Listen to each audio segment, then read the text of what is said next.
Range range क्या होता है? Range is the difference between the largest number and the smallest number of the data. जो हमारे पास में डाटा दे रखा है उसके अंदर जो सबसे बड़ी संख्या है और सबसे छोटी संख्या है उनके बीच के अंतर को ही हम क्या कहते हैं? रेंज या परासर कहते हैं। जैसे कि हमारे पास में ये दे रखा है 3 4 5 5 8 9 9 9 13 15 ये दे रखा है। तो यहाँ पे सबसे बड़ी संख्या क्या है? 15 और सबसे छोटी संख्या क्या है? 3। तो इन दोनों के बीच का डिफरेंस कितना हो गया? 12। तो 12 ही हमारा क्या हो गया? रेंज हो गया। ठीक है। और highest value in the series, श्रृंखला के अंदर उच्चतम एच कहते हैं उसे, मतलब हाईएस्ट, और एल मतलब lowest value in the series. ठीक है। और एक और उदाहरण दे रखा है हमारे पास में। तो परासर हमें ज्ञात करना है, रेंज फाइंड आउट करना है। 10 20 30 40 50 60 70 80 90 100 110 120 में से हमें फाइंड आउट करना है। तो सबसे बड़ी संख्या क्या होगी? 130। सबसे छोटी क्या होगी? 10। तो 130 माइनस 10 करेंगे तो 120 हमारे पास में रेंज आ जाएगा। ठीक है।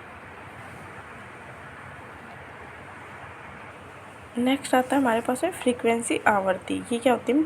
द फ्रीक्वेंसी, इसे एफ से डिनोट करते हैं, of the particular value in the is the number of the times of the value occur in the data. मतलब किसी विशेष मान की आवर्ती, जिसे एफ से डिनोट करते हैं, डाटा में मान के बार बार होने की संख्या। मतलब कि कोई भी हमारे पास में एक डाटा दे रखा है, उसके अंदर जितनी बार भी जो कोई टर्म होगी उसे ही क्या कहते हैं? फ्रीक्वेंसी कहते हैं। कितनी बार कोई टर्म आई उसकी वैल्यू को ही फ्रीक्वेंसी कहते हैं।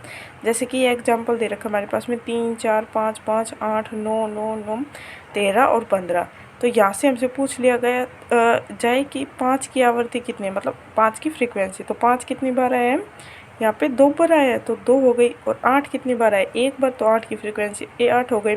और 9 की कितनी हो गई? 3 हो गई। वैसे ही 13 की पूछी जाए तो 13 की 1 हो जाएगी, 15 की 1 हो जाएगी, और 3 की पूछी जाए तो 3 की भी 1 हो जाएगी। 1 बार आ रहा है तो फ्रीक्वेंसी 1 हो जाएगी। ठीक है। ये हमारे पास में फॉर्मूले से बता रखा है। क्लास मार्क अपर लिमिट, जो हमारे पास में अपर लिमिट है जो सबसे अधिक बार आ रही है, प्लस में लोवेस्ट लिमिट अपॉन 2। तो ये हमारे पास में होता है।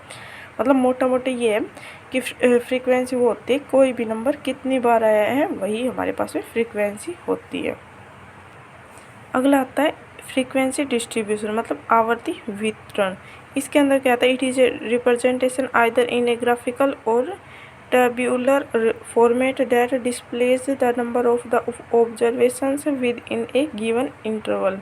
मतलब कि एक हमारे पास में कोई भी एक डाटा दे रखा है, या तो वो हमारे पास में ग्राफ के फॉर्म में हो या टेबल वगैरह के फॉर्म में हो, तो उसके अंदर हमारे पास में कोई संख्या कितनी बार आई है, मतलब उसके इंटरवल के अंदर कितनी बार आई है, तो उसे कहते हैं हमारे पास में फ्रीक्वेंसी डिस्ट्रीब्यूशन। जैसे कि यहाँ पे 50 से लेकर 55 तक कितनी संख्या आई है?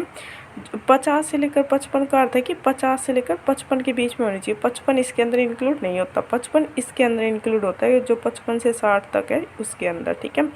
तो 50 से लेकर 55 तक कितनी संख्या आई है? 12 आई है। वैसे ही 55 से 60 तक कितनी आई है? 9 आई है।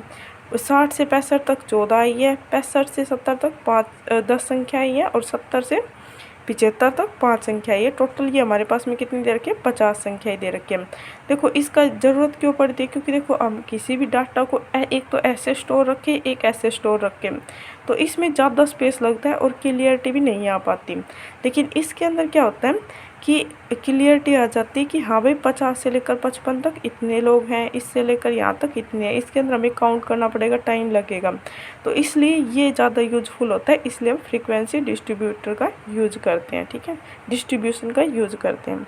Okay, thank you.